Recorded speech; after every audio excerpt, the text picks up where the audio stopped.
കൃഷ്ണപുരം അതിർത്തിക്കാവ് നാഗരാജ ശിവക്ഷേത്രത്തിലെ പുനഃപ്രതിഷ്ഠാ വാർഷികവും ആയില്യ മഹോത്സവവും വിവിധ ചടങ്ങുകളോടെ സമാപിച്ചു. നിരവധി ഭക്തജനങ്ങൾ പങ്കെടുത്തു.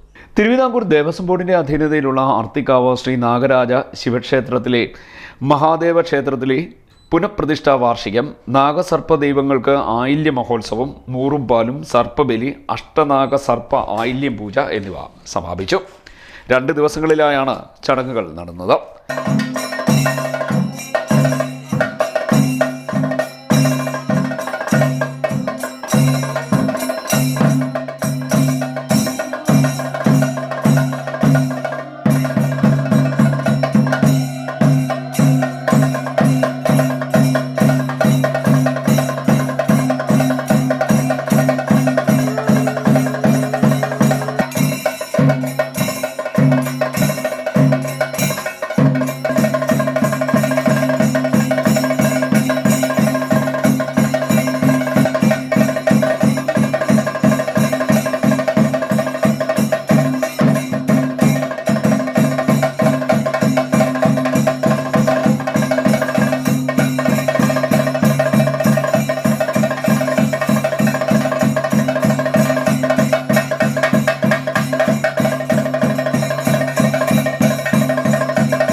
ആയില്യ ദിവസം നടതുറപ്പ്, നിർമ്മാല്യ ദർശനം, അഭിഷേകം, അഷ്ടദ്രവ്യ മഹാഗണപതി ഹോമം, ഉഷപൂജ, പുള്ളുവൻപാട്ട്, കലശപൂജ, കലശാഭിഷേകം, നവകം, പഞ്ചഗവ്യം, അഷ്ടനാഗ സർപ്പ ആയില്യം പൂജ, നൂറും പാലും എന്നീ ചടങ്ങുകൾ നടന്നു.